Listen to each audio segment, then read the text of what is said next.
चलिए इस वीडियो में हम देखते हैं कक्षा 8 गणित है ना 8th ग्रेड अभ्यास पुस्तिका चैप्टर 1 का सॉल्यूशन सभी का हल देखते हैं।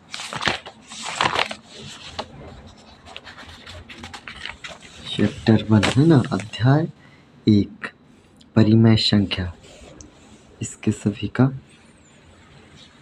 सॉल्यूशन हम इस वीडियो में देखेंगे।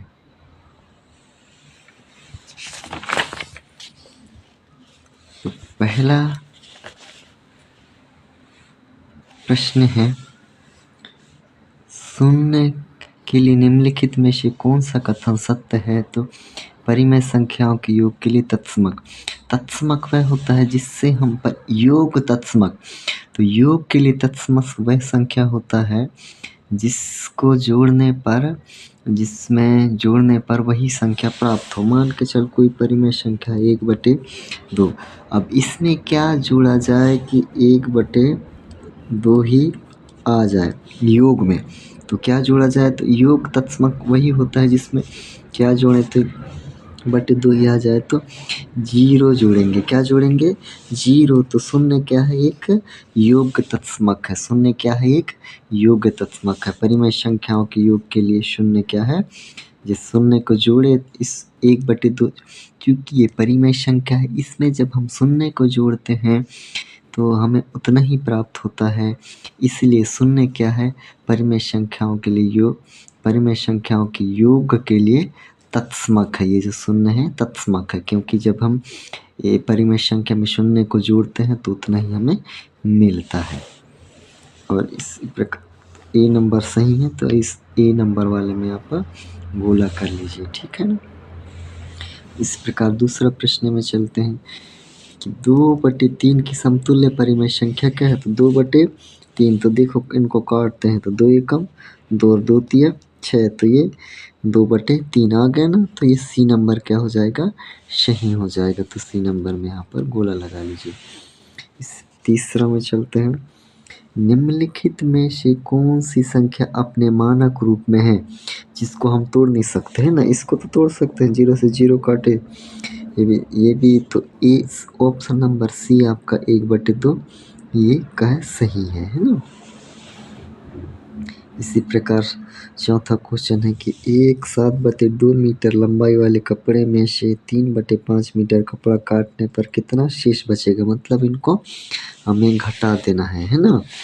2/7 ऋण 5/3, तो उत्तर आ जाएगा। तो इसका उत्तर सही है, बी नंबर इसका उत्तर सही है।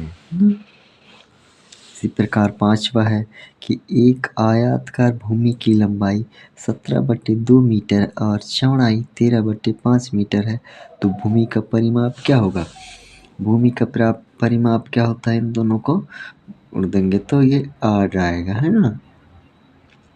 जोड़ देंगे, परिमाप में क्या करते हैं? सभी को जोड़ देते हैं तो आ जाता है। क्षेत्रफल में गुणा करते हैं तो आ जाएगा। तो इसका ऑप्शन नंबर बी सही हो जाएगा। दिए गए प्रश्न को हल करना है, तो ये पहला प्रश्न है, कोष्टक -4/9 धन 4 का मान याद कीजिए। तो सबसे पहले आपको कोष्टक खोलना है, तो -4/9 माइनस 4/9, ये प्लस और ये कोष्टक खोलेंगे, ये वाला जब कोष्टक खोलेंगे, ये वाला कोष्टक खोलेंगे, है ना, तो ये प्लस का गुणा माइनस से होगा, तो यहाँ पर माइनस हो जाएगा। क्योंकि हर में समान संख्या है, तो हर में चूँकि 9 और 9 दोनों में समान संख्या है, तो एक संख्या को हम उतार लिए, ये लगा दिए -4, और ये माइनस का ये माइनस और ये 4, तो इस प्रकार 9 और माइनस माइनस दोनों माइनस माइनस है, तो ये कैसा होगा? जुड़ जाएगा। जब माइनस माइनस क्या होती है तो आपस में जुड़ जाती हैं और माइनस चिन्ह साथ में उतरेगा, इस तरह से, है ना। इसी प्रकार इनको सरल कर लीजिए। प्रश्न क्रमांक 7वां को आप देखकर लिख लीजिए, है ना। फिर प्रश्न क्रमांक 8वां है, और प्रश्न क्रमांक 9वां, वितरितता का उपयोग करते हुए मान याद कीजिए। इसका आंसर आ जाएगा 1/5।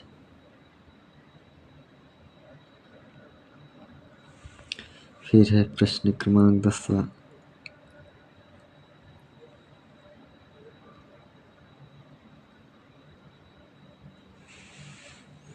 फिर 11वां,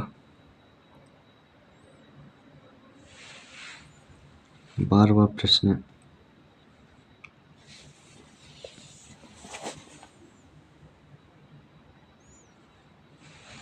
13वां प्रश्न में इस तरह से दिया है।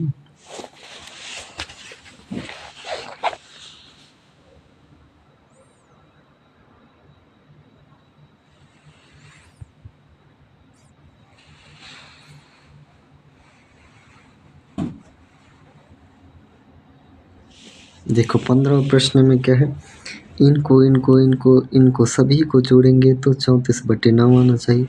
इसी प्रकार इसमें सभी कॉलम में जोड़ेंगे तो 34/19 आना चाहिए।